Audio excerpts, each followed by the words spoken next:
પોરબંદર જિલ્લામાં ડાયેરિયા, ઉલટી અને હિપેટાઇટિસ એ સહિતના રોગોના દર્દીઓમાં વધારો જોવા મળી રહ્યો છે।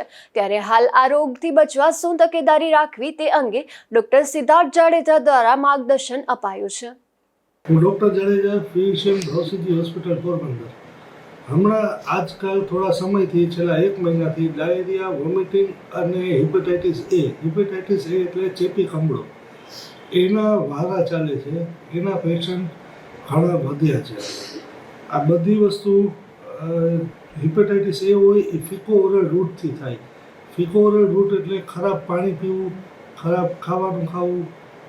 હમણાં પાછી સિઝન બદલી છે એટલે જો ખાવાનું પણ જમવાનું બપોરનું થોડુંક સાંજે ખાઈએ કે 2-4 કલાક પડ્યું રહે તો એમાં પણ આ વસ્તુ થાય છે। આની કાળજી માટે એક તો પાણી ઉકાળીને પીવું અને બહારની કોઈ ચટણી, છાશ કે જે ઠંડી વસ્તુ હોય એ ન લેવી।